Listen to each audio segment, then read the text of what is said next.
राधे राधे दोस्तों, आज है गुप्त नवरात्रि के माँ त्रिपुर भैरवी की पूजा का दिन। आज है छठा नवरात्र। तो आइए जानते हैं इनकी पूजा विधि, पूजा के लाभ या महत्व और कथा। तो आइए शुरू करते हैं।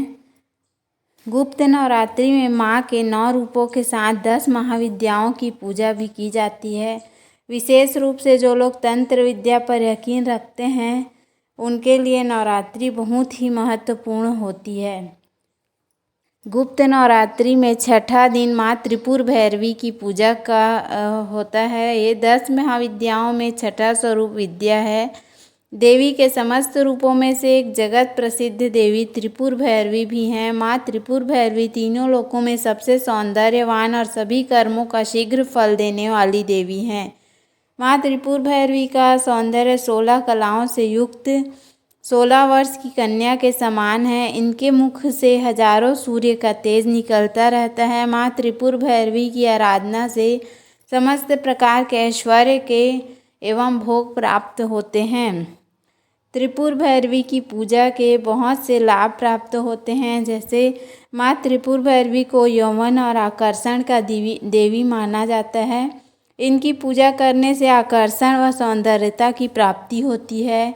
अगर आपके वैवाहिक जीवन में कलह बनी रहती है, आपका कोई प्रिय आपसे रूठ गया है, सम्मान और पद प्राप्त करने के लिए, किसी को भी सम्मोहित करने के लिए भी माँ त्रिपुर भैरवी की आराधना बहुत फलदायी होती है।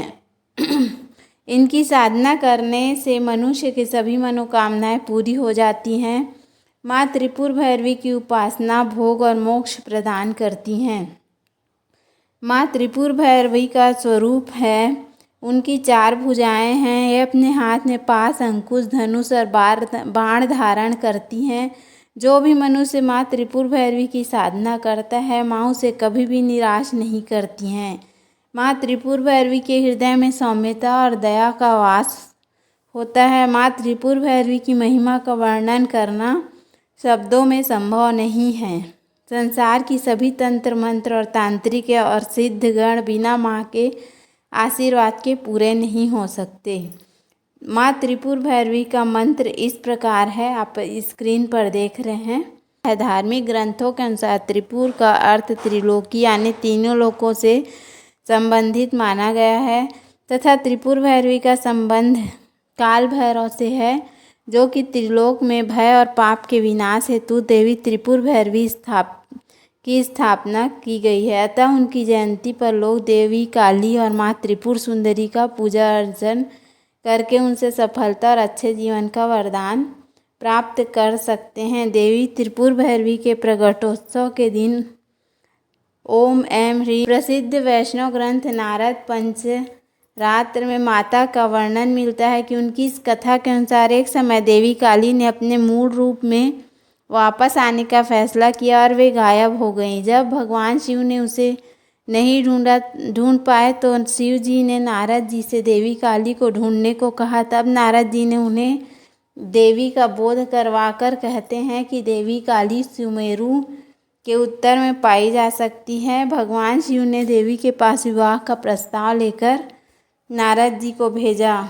उनका प्रस्ताव सुनकर देवी क्रोधित हो गई और क्रोध के समय ही उनके शरीर से एक षोडशी विग्रह प्रकट करती हैं तथा इस देवी के उग्र स्वरूप की कांति हजारों में उगते सूर्य के समान है। अतः उनके छाया विग्रह से प्रकट हुई देवी को त्रिपुर भैरवी नाम से जाना जाता है और इस तरह त्रिपुर भैरवी का प्रागट्य होता है। तो उम्मीद है आपको हमारा वीडियो पसंद आया होगा।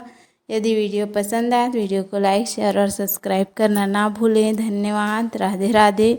बोलो त्रिपुर भैरवी माता की जय, बोलो महामाई माता की जय।